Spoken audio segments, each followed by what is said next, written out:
star this season. Tonight, he showed the world what he could do. My God, a freshman. An extra gear for the freshman. Touchdown. And the freshman is off. Foot race. They're looking at shoe bottoms and nothing else. Into the end zone. Touchdown. The freshman just ran it back to Philadelphia. All right, everybody, welcome back to the Future Freshmen Podcast. Sorry for the delay. Of course, life gets in the way sometimes, and sometimes you just got to take care of life. But we're back, and we're better than ever. And today I am joined by Mr. Colin Decker. He is one of the co-founders of Campus to Canton. He does the Campus and the Canton Life podcast every week as well. Sometimes you'll find him on the Debbie Debate every once in a blue moon as well. And he's also a man behind the scenes that helps me out with spreadsheets and God knows what. So, Colin, welcome to the show, man. Hey, thanks, Brandon. Appreciate it. Stoked to be on here. I love talking some future freshmen, little Penn State, too. Yeah. Yep, and that's the reason why I have Colin on is he's my my Penn State guy, and the name of the episode is called Stacking the Deck. But I wanted to make sure that when we're talking about stacking the deck, especially when that's what Penn State is doing, that's what I kind of wanted to bring to the table as well. Before we hop into some of the Penn State guys and the freshmen that we're going to talk about, we'll do a little housekeeping, of course. Please go check out the new and improved campusofcanton.com. There was a lot of time and effort in there between Colin and all those guys like Jarek and those that are behind the scenes, but as well as the people that they brought in to help us have a great website. Of course, you have the subscriptions there as well. Plenty of tiers to go by.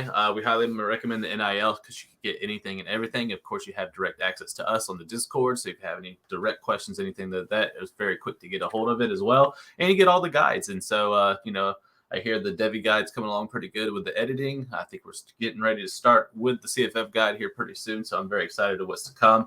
If you want to give me a quick, couple seconds or whatever, Colin, of, the website and what you think about the guides and stuff like that. And how do you think we've progressed so far here with the new website so far?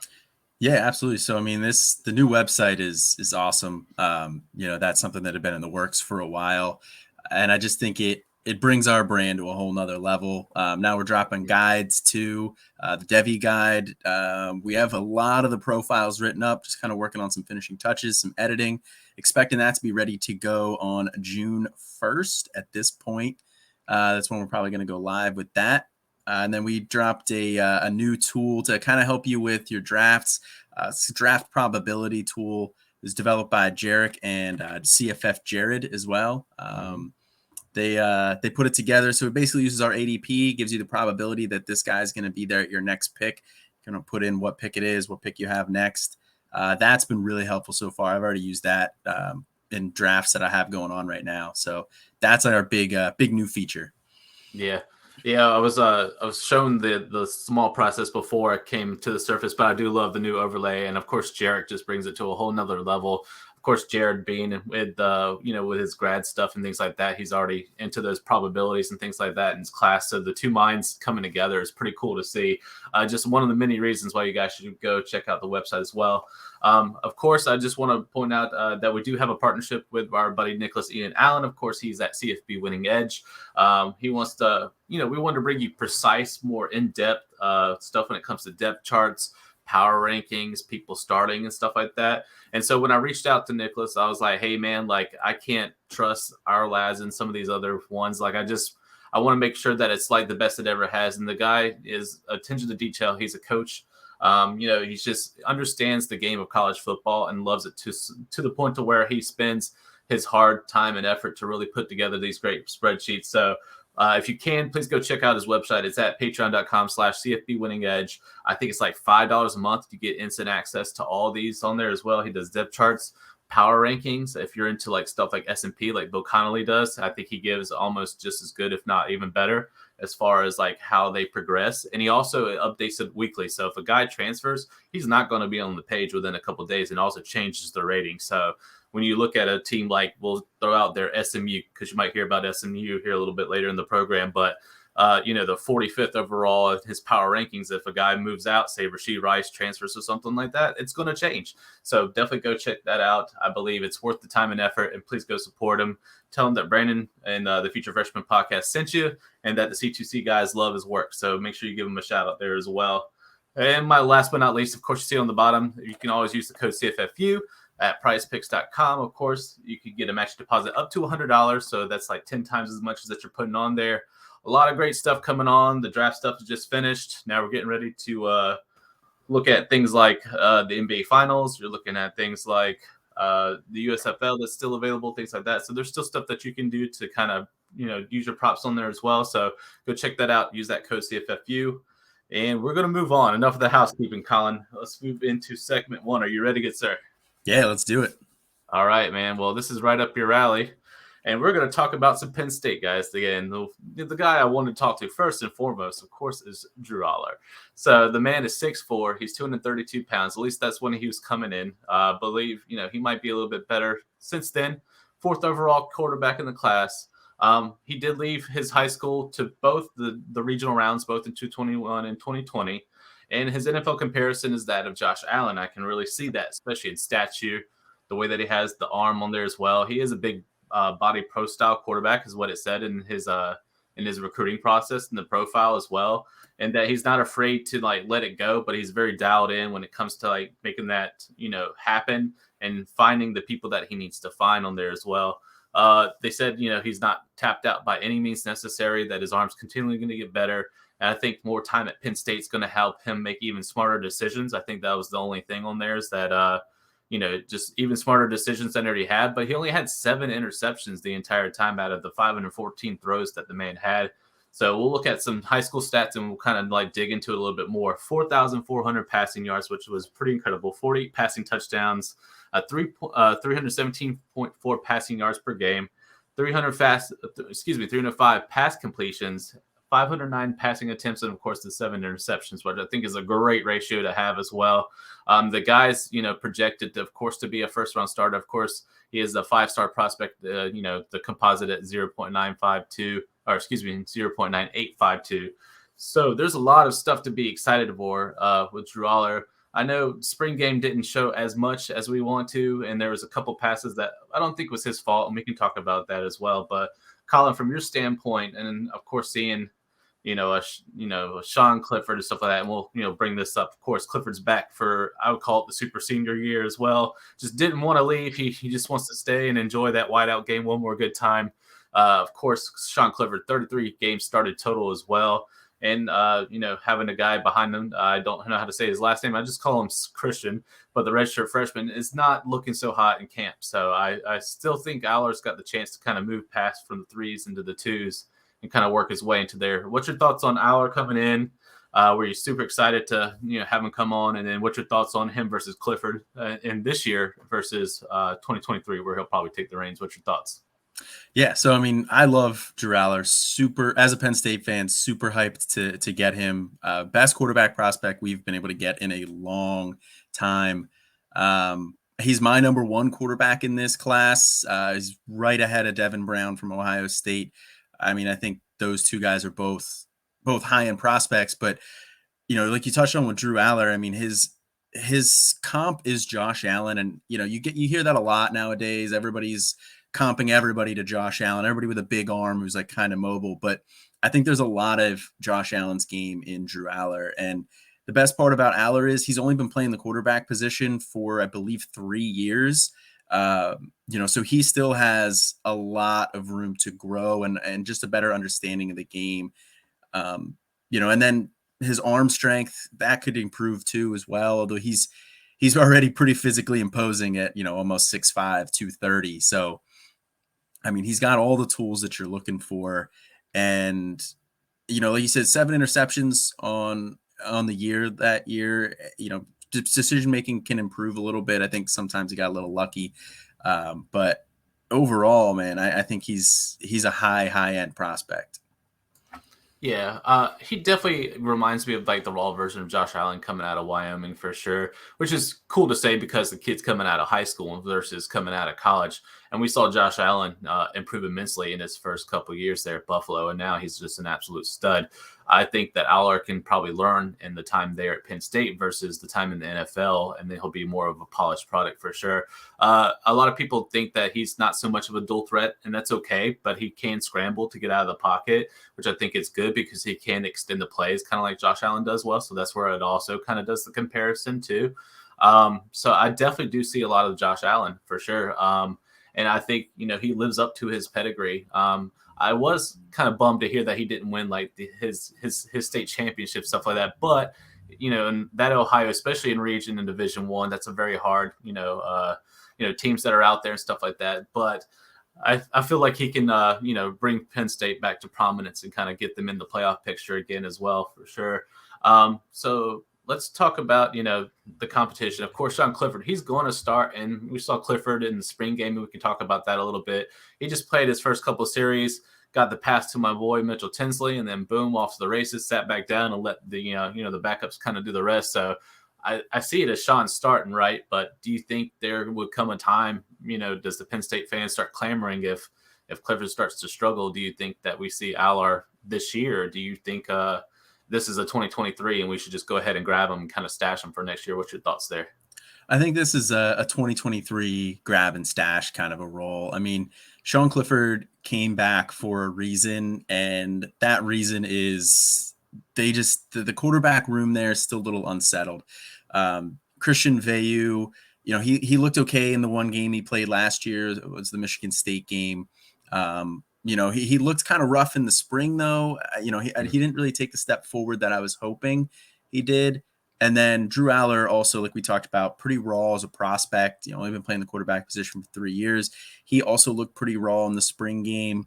He made some typical freshman mistakes. I expect those to improve. I think Veilleux has a pretty strong grasp on the number 2 right now, and Allar will work with the 3s. By the time season rolls around, maybe mid-season, Allar's probably splitting a little bit more reps with the 2s there. But I think this is Sean Clifford's job. Like I said, they brought him back for a reason. They have some expectations this year, and none of the other quarterbacks would be able to live up to that. Clifford last year, he started off the year really well, and then he got hurt in the Iowa game, and then he looked terrible in the Illinois game. Yeah. And that's kind of what everybody remembers is towards the end of the season there. But I mean, he was probably playing at like 75% because the other quarterbacks they had on the roster at that point, like they couldn't even take a snap. The quarterbacks there were terrible. The depth was not there. So, he struggled at the end of last year, but he's fine. He's serviceable. You know what you're getting with him. He doesn't have the ceiling of a guy like Allar, but it's consistency, and that's something that Franklin values a lot. So I think even towards the end of the year, I'd be surprised if Drew Allar got on the field at all. I think if Sean Clifford goes down, it'll be Veilleux. Yeah.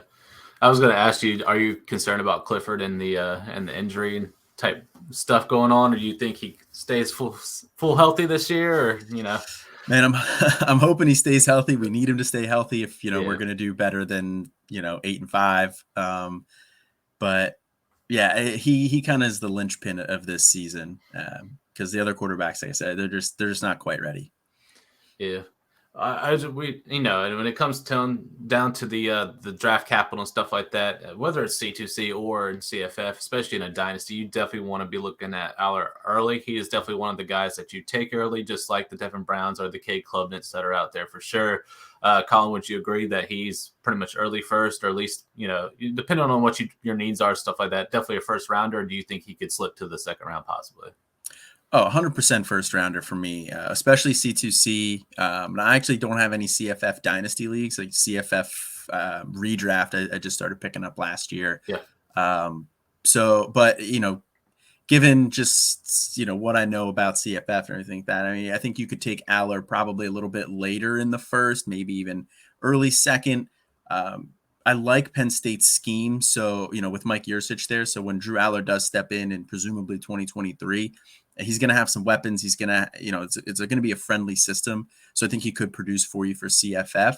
But I think ultimately his ceiling is going to be better for the NFL. So that's why I think he's a much better asset in a C2C than he would be in a CFF. For sure. He's definitely an NFL prospect for the future, for sure. I will say, yeah, he is being highly touted as well. It depends on the run. Like if the QBs are coming off the board quick in your first round, you kind of just go with the flow, but it also depends on team needs in your dynasty and stuff like that. So definitely think he stays in the first. He doesn't slip to the second as well. And a great segue because you talked about weapons. And there's a reason why Drew Allar is being so highly recruited. It's because he has weapons that are coming along with him. And we will start with Kaden Saunders, who's the 4-star prospect. He is a 0.9770 sports composite grade for 24/7 Sports.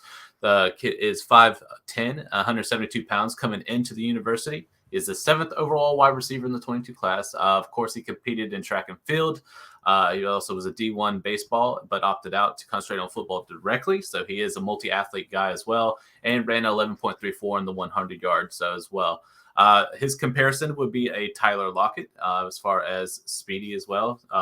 So the guy shows speed. He's verified in combine settings as well as on the track. So that, moves in there. We've seen it time and time again where these kids, if they, I think I saw a stat on Twitter the other day where like 70% of them have either done track or baseball or different sports.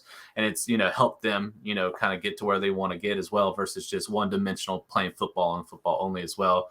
And so he has, quick speed, elusiveness. He's allowed to excel after the catch. He can play in any system, and that's what it's perfect for Penn State. They, everyone's claiming like, okay, as long as Tinsley's here for the year, we also have Parker Washington, so we have the 2 big outside guys, and then we got KSL coming in. So it's like, we think that Kaden Saunders is going to take over the place of KSL, but that doesn't mean anything compared to where the kid can just go out and any position in the wide receiver and kind of get it done too. He's just a dangerous playmaker, and he probably might make an impact at special teams. We did see him a little bit in the spring game. What was your thoughts? And I know he was on there shortly, but Parker Washington didn't get a chance to play. I don't know whether it's injury or they're just trying to keep him healthy or whatever, but it gave some opportunities to some of these other guys. So we'll talk about Saunders here for a second. What was your thoughts just watching him kind of just eye tests and things like that in particular? Yeah, so you said he didn't play a ton in the spring game here. He got some snaps, caught a pass or two, so he looked all right out there. Penn State does have a pretty deep wide receiver room right now. It's probably the strength of the offense at this point. So I don't think he'll get a ton of time here this year. And he does have some things he needs to work on. As a route runner, he has high-end change of direction skills, very good footwork. He uses some different release moves, but he can get a little lazy at times, so he just needs to clean that up a little bit. And he lets the ball into his body a little bit too much. I'd like to see him like snatch it with his hands. So, clean up those 2 things, sit for a year, work on that. Mitchell Tinsley will be off to the NFL next year, most likely, at this point. And then Parker Washington could leave as well next year. That's going to open up some opportunity in 2023. And they don't really have a proven option like Kaden Saunders on this roster, a legitimate speed guy, twitchy, probably going to be slot only. Especially at 172 pounds, I don't know if I see him working too much on the outside. And they also have a couple other guys on the outside that are showing out well, that are a little bit younger. So, he's probably going to be in the slot there, but I think, like I said, next year, 2023, he can step in, cleans up 1 or 2 things and he could have a really nice ceiling. Absolutely. And he's got the pedigree, and they're, claiming that he could easily become a John Hahn Dotson versus getting into the first round and making a name for himself as well as his high school stats. We can bring it up, but it's he didn't play a lot in the one, just because of one, COVID, two, just, being able to kind of sit out and kind of wait on there as well. But it's on the screen for the on YouTube. If not, just know that he was only able to kind of accumulate about 5 receiving touchdowns, but he did have 11 total touchdowns. So that's a lot to special teams. Did have 362 receiving yards, and he did do about 30.2 receiving yards per game, but it's only as far as I believe one season. My concern as far as what Max Press was able to kind of accumulate. So he's definitely more than what his high school stats that we're given is allowed to say for sure as well. So let's bring up another guy that was also recruited by Penn State, and that is Mr. Anthony Ivey. He is also a 4-star prospect, and his 24/7 sports grade of 0.9149. He is 6 feet and 190 pounds. He's the 32nd overall wide receiver in the 22 class. Some accolades: he did play in the 22 Polynesian Bowl, which is pretty great. So here's the differences between Saunders and Ivey. Ivey has a great frame, an elite size and strength. He's a polished receiver, which is pretty great on there as well. He tracks the ball well. He's elusive, good body control, which I think is really good. And he's willing to catch the ball in traffic, but that also leads to possible injuries and stuff like that as well. The difference is he has to add strength. To be 6 foot and 190. He looks a little bit more lengthy versus a very built type of wide receiver as well. They still think he's going to be a multi-year starter. And of course he chose, a great top 10 program like Penn State. Right now he has a day 3 potential, but that could also grow. So, I mean, just like guys like Parker Washington, who will probably be sought out, in first 3 days of the draft. Same thing with KSL. If he breaks out, once Tinsley and Washington leaves, things like that. He's got the option to kind of go with it. And his high school stats were pretty impressive too. 2,043 receiving yards, 18.2 average receiving yards, 112 catches. He was 70.4 receiving yards per game. He had 21 receiving touchdowns and 24 total touchdowns. So he did get a few that came back on punts or kicking team as well. So he does have those tangibles as well. So what were your thoughts on Ivey? When he was coming into Penn State, I didn't see too much on the spring game on him. I don't know if he's on campus or not. I'll let you kind of answer that as well. But he definitely has the tangibles to kind of move up, just like Saunders as like this next wave, kind of like Ohio State has with their guys too, just next people up. But I still think Ivey has a place in this offense. What's your thoughts on Ivey? And, what do you think? Yeah, so with Ivey, he's not an early enrollee, so he's not in there this spring. Okay. So that puts him a little bit behind the 8 ball, especially when, Kaden Saunders is on campus already. He's making a little bit of an impact. They have another guy, Amari Evans. He's on campus. He's making a bit of an impact as well. He had some flashes in the spring game. He'll probably be a little bit more special teams guy than earning any sort of a receiving role, at least this year. But with Ivey, I like Ivey a lot. He's from the area that I live in right now, Manheim Township. Go Cool. Blue Streaks. All right. So, it's awesome to see him, get to Penn State, get at a high level, cool. Power 5 school. He'll need to add a little bit of weight, but I think he's versatile. He returns kicks, played inside, outside, used on screens, over the top. Name it and he did it. He played really well, especially in this area here. I think he uses double moves really well. He's a good route runner. I think his biggest thing is he has average change of direction skills right now. He looks a little stiff, and he body catches the ball a little bit too often too. So he's got to clean those two things up. But like I said, I don't think he's really going to get on the field too much this year, especially not enrolling early. So another guy who probably more of a look towards 2023. Yeah, for sure.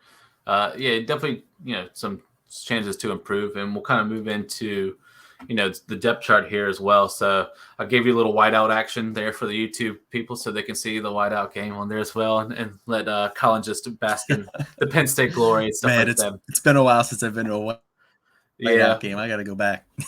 Yeah, one of my best friends here in town, he's a trainer, but he went to Penn State, and that's where he was there. So the last time we watched Penn State together, they did not win the whiteout game. So I'm not allowed to watch during the whiteout game when I'm there. I told him, I was like, we could have watched the Carolina game, and he just, no, we have to watch the whiteout. I was like, okay, but no, it is what it is. All right, so let's check out, some of this depth chart, and we'll have some honorable mentions. There's some guys that we can bring up with the spring game as well. So Mitchell Tinsley, let's talk beforehand, because ahead of time, me and Colin were offering sense of the fence, and we might still be for the most part. But I believe Mitchell Tinsley coming in was going to be a guy that's going to be like the standout. He's going to be the wide receiver one. Now, I've changed, I still think because he's in the X and he's showing out in spring games that he is living up to that standard. So I do feel like I've been vindicated a little bit by planting my flag earlier on Mitchell Tinsley. And I know guys like Mike and then, of course, Hannah being from Western Kentucky, we're all big on Mitchell Tinsley and stuff like that. But I am very excited to see what he was able to do. Mitchell Tinsley, coming from Western Kentucky, of course, had a lights out, even with Jared Stearns being there. He did have 313.2 fantasy points, 22.4 fantasy points per game. Of course, he wanted to prove his mettle in the Power 5, so he is projected out of the X. He showed out well in the spring game. He has started 23 total games. Of course, that was with Western Kentucky, but now he has the opportunity. We do see Parker Washington return. He comes back as the veteran.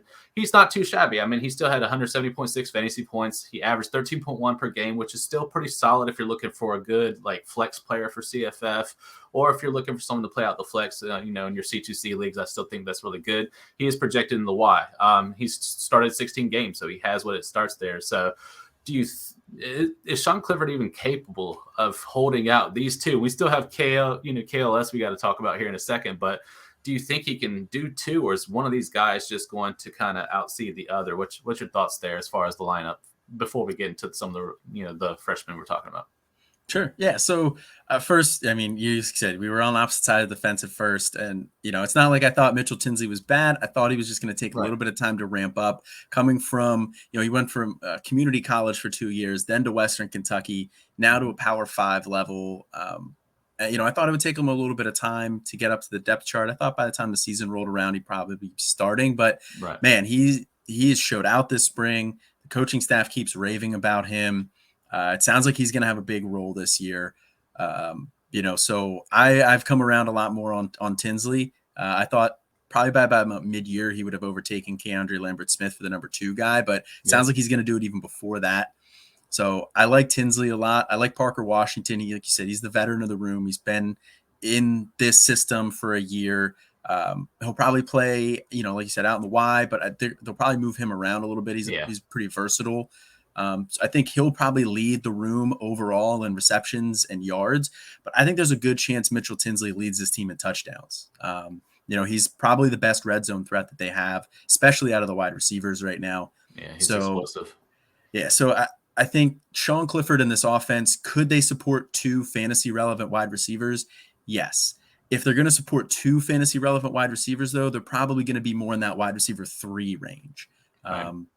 I think the most likely outcome, though, Parker Washington, high-end wide receiver 3, flirts with wide receiver 2 numbers. And then you got Mitchell Tinsley, who's probably more in the wide receiver 4 range, but has some big weeks where, he can get up into that wide receiver 2 range as well. But ultimately, I think those are the 2 guys that you're going to want. Yeah, I don't ever think that Mitchell Tinsley is going to be a 22.4 guy like he was at Western Kentucky. Let's face it, Western Kentucky just puts out ridiculous numbers, and they're going to again this year. That's why we're all trying to figure out who's going to be the quarterback and who's going to be the top wide receivers and stuff like that. But I still think that Tinsley can get up to where we're probably looking at 15, 16 fantasy points per game. I think that's where he averages out. And I think that Parker Washington will come up from 13, pretty close to maybe 14, fantasy points per game. I even see a slight, I would say just a little bit of a bump for Keandre Lambert-Smith. He did 104.1, which is really good, being essentially the wide receiver 3, because you did have Jahan Dotson that was just destroyed last year as well. But 8.01 per game is not bad. It's just not a startable. You know what I'm saying? But it is a good stash piece, and I definitely would stash or KLS, especially. I don't know if he goes this year. He's a junior. I could see Parker Washington going because of the draft stock and stuff like that. But I think if KLS gave it one more good year as a senior, I think he could really show out kind of being the veteran like Parker Washington is this year as well. Of course, I didn't want to leave out the tight end. We got Britton Strange, the junior, as well. He's running with the ones in the spring game, as you noted in the notes, and he is a projected starter for the Nittany Lions. However, and he has started 18 games, so there's a little bit more of a veteran feel to Strange as well. I think you're saying off camera that the other tight end might be doing some stuff. So do you want to speak on that a little bit, and then we'll kind of go into the honorable mentions? Yeah. So they have another guy who he's listed as a tight end officially in the depth chart, but he's more of like an offensive weapon type of a piece. They move him at tight end. They can split him out a little bit. They use him in the backfield. It's Tyler Warren. He's number 44. So if that tells you kind of like what role he's going to be looking at. What a weird number. Yes, it's a weird number, but so he's been getting a lot of work with the ones too. They've been kind of splitting Strange and Warren. But I think Strange ultimately will end up like out snapping Warren as far as the, tight end snaps go.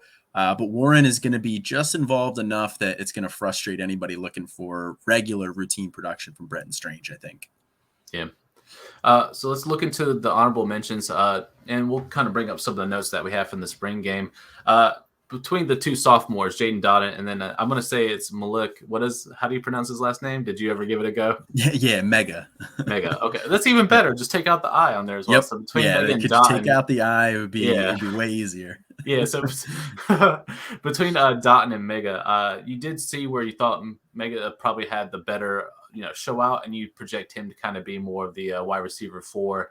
What you see in Mega versus like Dotton, and we'll talk about our guy Trey Wallace, who got some of the look there as well as a redshirt freshman too. So, what was your thoughts about the spring game between these 3 guys? Yeah, so Mega has been working with the 2s. Got a little bit of work with the 1s there, especially with Parker Washington being out. And he looks good. He looks like the number 4 guy there. He's, going up, skying up, going and getting the ball. So he's probably more of a Tinsley replacement, than he would be like a Parker Washington or anything like that. But, he's been looking good. He's a guy that they like there. They've been talking him up this spring too. And so he'll probably look at the number 4 role. Jaden Dotton has just been consistent, kind of a steady Eddie type of a guy, not really flashing, but doesn't really make mistakes, catches the ball, he's dependable. So I think he'll probably end up, more in the Parker Washington, Keandre Lambert-Smith type of a backup role there. Gotcha. And you did see some Trey Wallace, or I think he goes by his something Wallace the third, but we'll just call him Trey Wallace for the purposes of the podcast. What's your thoughts on him? Yeah, so Harrison Wallace the third is his name. Everybody just calls him Trey Wallace. He was getting a lot of buzz in the spring. He was working with the 2s. He had a really nice catch in this game. He just skies up and over the defensive back, which Penn State has some good defensive backs this year.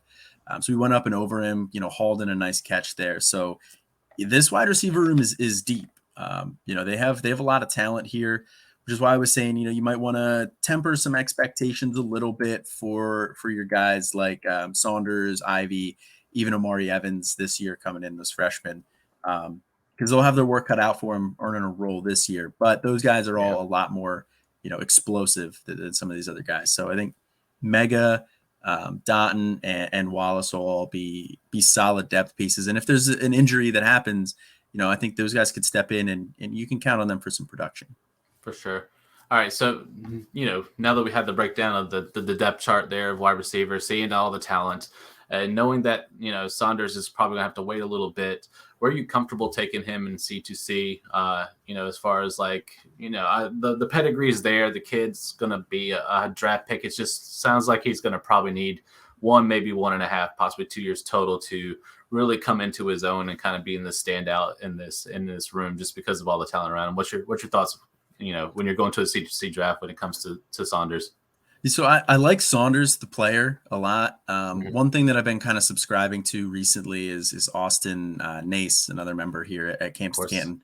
His year 1-0 idea, where if they don't produce X, Y, and Z stats, and the threshold's pretty low. If they don't produce certain numbers as a freshman, it's hard to see them earning too much of a role after that. And Kaden Saunders is a candidate for a year 1-0.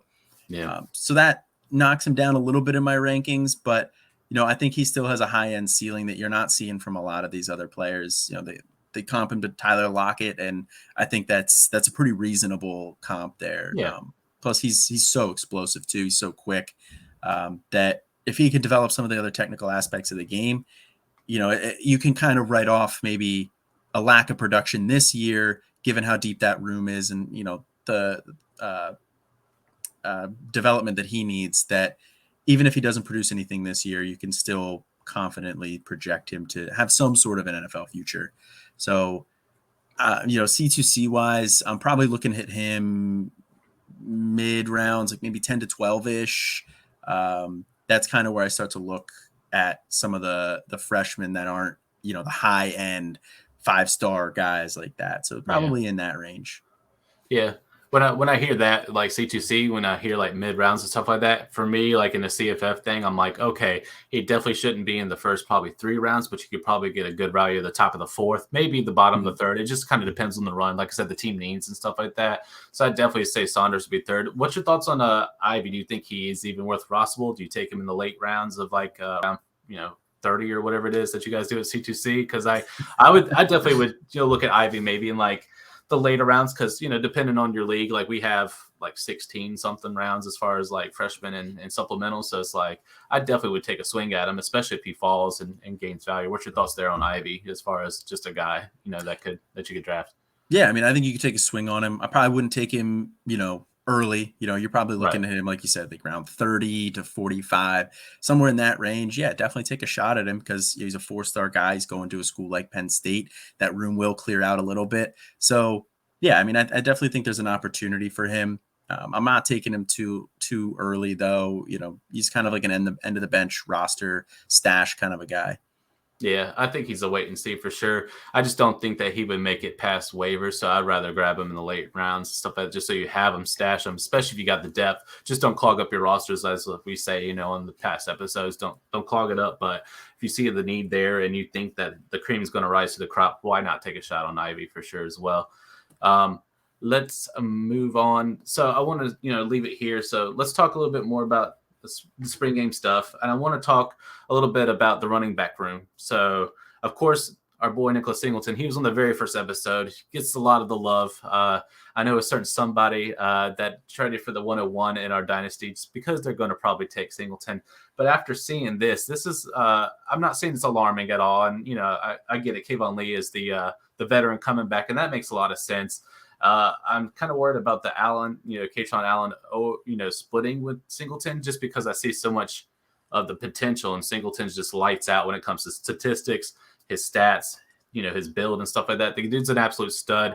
He reminds me a lot of the Saquons and the Miles Sanders and stuff like that, just these stud running backs that have made their way to the NFL. Do you think that all gets, sorted out, as we get towards the summer, or do you think that literally this might be an actual a wait year for Singleton, and then we might see the Kayvon Lee show this year? What are you thinking, man? Yeah, so like you said, Kayvon Lee is a veteran in the room. The other two guys are freshmen.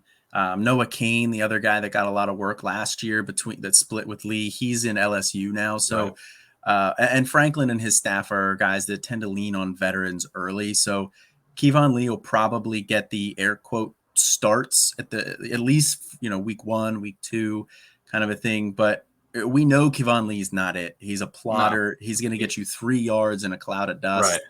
Right. So I don't think it's going to take too long for Singleton and Allen to both overtake Kayvon Lee.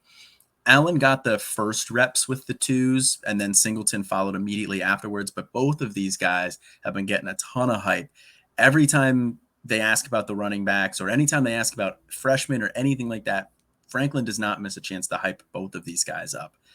So I think Singleton brings that lightning, that just speed, that home run ability from anywhere on the field that Kaytron Allen doesn't. So I think for that reason, Singleton's role is a little bit more secure than Kaytron Allen. Kaytron Allen, Kayvon Lee, kind of in the same mold. I like Allen better overall, but those two guys will probably cannibalize each other. Singleton will have his role, but ultimately, I think at least for the first half of the year, this is just going to be kind of a frustrating 3-headed committee, unless Singleton can just, Travion Henderson it and just blow up in his one game. This is what I see. That's what I'm hoping is like the max is like we see a Henderson moment where Singleton just bust out and they're like, well, we got our guy, so everyone else can just take the second reps. That's what I'm really hoping for.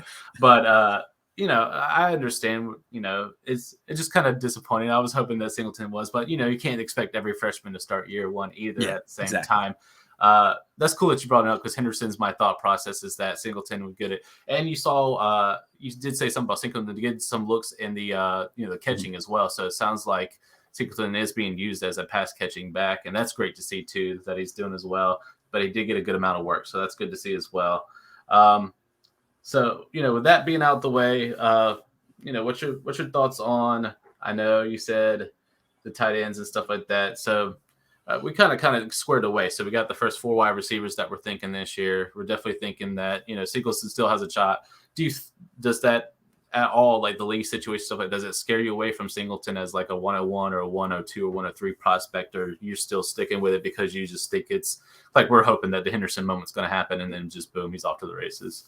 Yeah, this shouldn't really scare you away too much from Singleton. I mean, I would still take him, 101, 103, like very early first. I'd be looking at Singleton there. I mean, there was a lot of hype around Singleton because everybody saw how flashy he was. He made a huge improvement between his junior and senior year. And then he also looked good in, I think it was the Army All-American game, not the Under, whichever All-American game he was in, he looked good.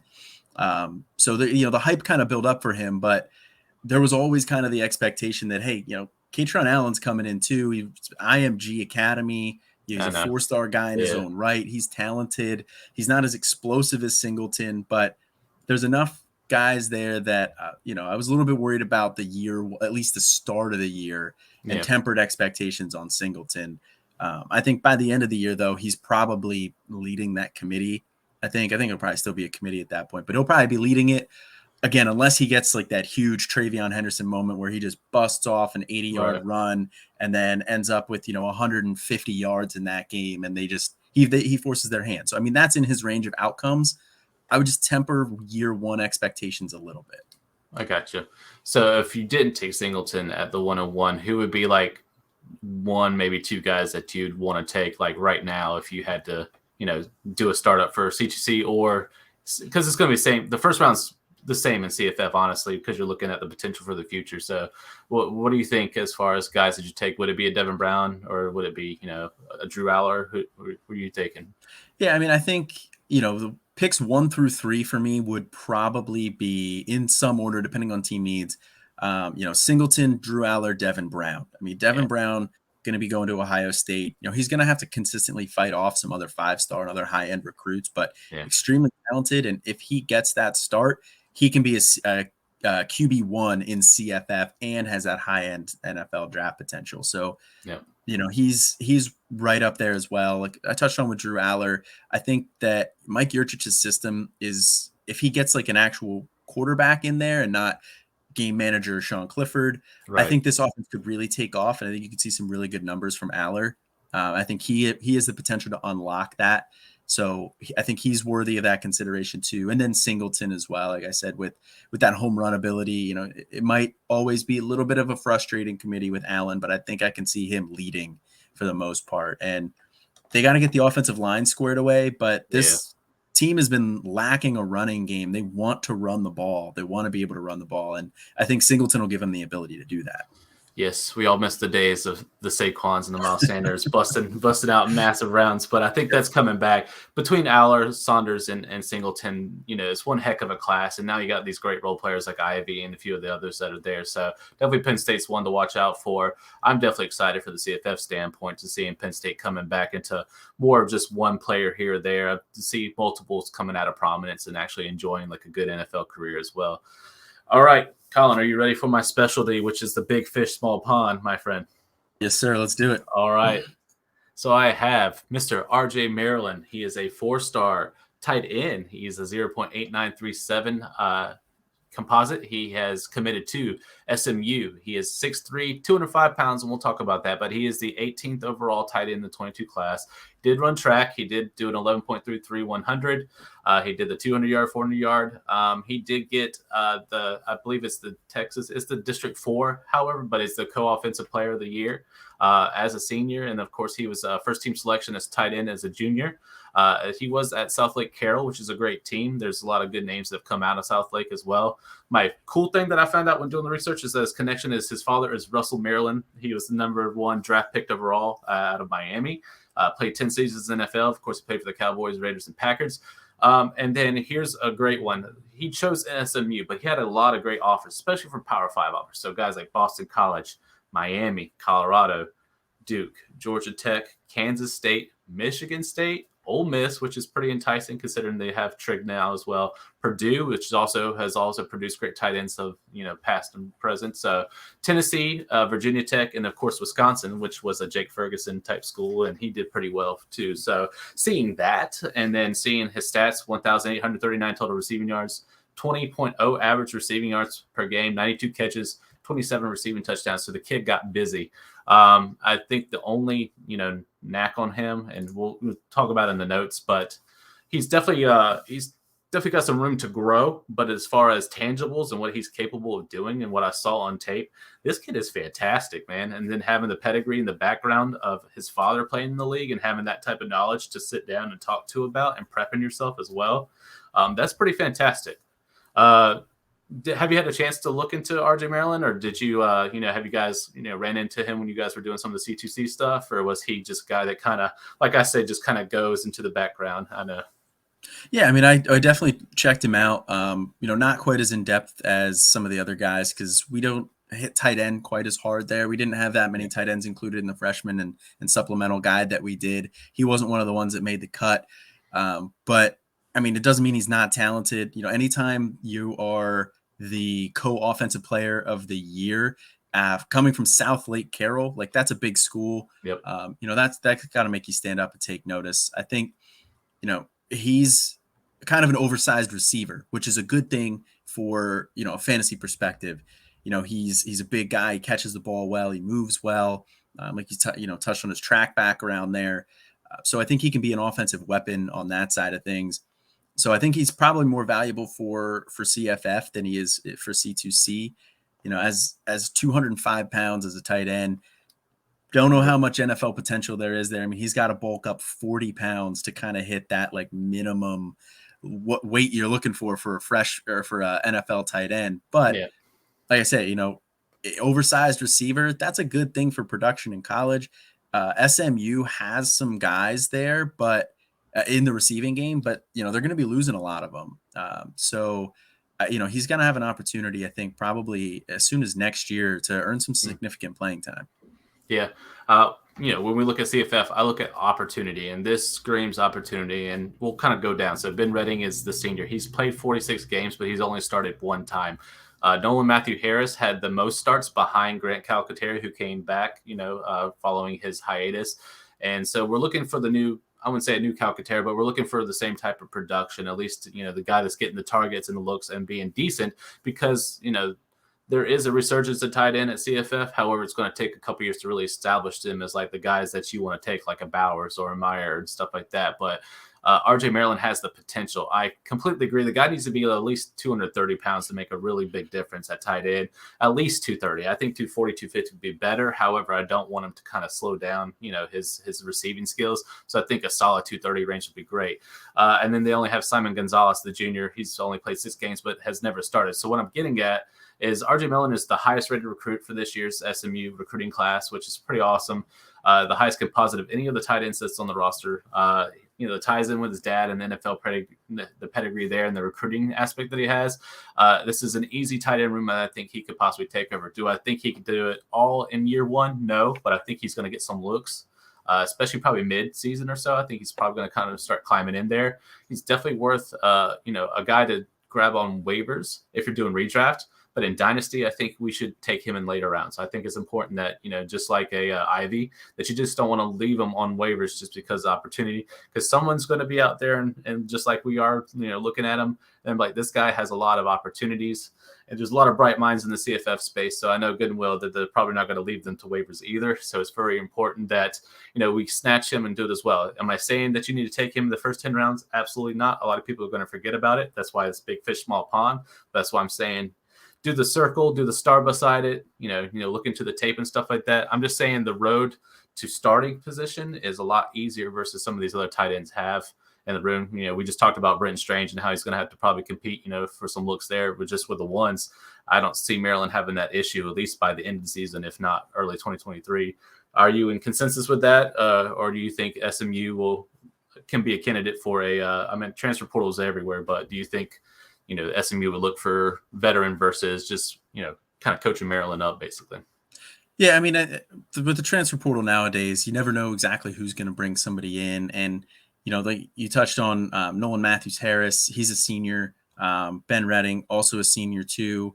So, those guys probably gone after this year. I mean, I'm not exactly sure what their COVID eligibility looks like, but that tight end room could really thin out after this year. So I could see them potentially bringing in a veteran guy on, from a smaller G5 school, they bring in somebody like that. But I don't think that necessarily is a bad thing for RJ Maryland because, not only does the tight end room clear out, but the wide receiver room clears out too. You got Rashee Rice, Joshua Moore, probably the two top guys in that room this year. They're both going to be gone as well. So there's going to be a lot of receiving opportunity for him as early as 2023. And that's where he makes his hay as a receiver. So I think he'll have some options there. So yeah, I'm absolutely on board with him being like a late end stash. And Rhett Lashley uses the tight ends pretty well too. So he does. Yeah, I'm on board with that. Yes, it's the perfect storm between Lashley, the SMU, the opportunity, these guys being seniors and juniors, and graduating out or just out of eligibility, stuff like that. Just the writing's on the wall, so people pay attention to RJ Maryland, circle him on there, write him down, maybe take a late flyer of him and late in your CFF drafts or late into your C2C. I don't think it's going to hurt at all, especially if you only have to wait on him, maybe even only half a year or so. So definitely worth the investment for sure. But Colin, I want to thank you for coming on, man. It was a pleasure having you. Is there something that you want to tell the audience, or if you want to give us any of the projects and behind the scenes that we're working on there at Campus of Canton and stuff you got coming up, man? Yeah, I mean, just first thing I'd want to plug, especially with this show is our freshman supplemental guide. We have a breakdown of a ton of freshmen here. It's available for $20 on the site, or if you're a yearly scholarship or yearly NIL member, you get that for free. So sign up, you can get that for free. It'll definitely help you with your freshman drafts. And then beyond that, just keep an eye out for the other two guides that we have coming out, the Devy guide, if you're a Devy guy, if you're an NFL guy, or C2C as well. And then the CFF guide that you guys are going to be cranking out. Yep.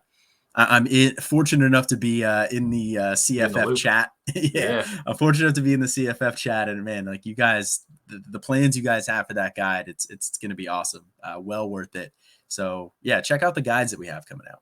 Yeah, absolutely. If you want to break down real quick the prices, because I forget, maybe we're better. Sure. What are the prices for the subscriptions, real quick? Yeah, for sure. So we offer monthly or yearly. Monthly $2.99 for the walk-on, $4.99 for scholarship, $7.99 for the NIL.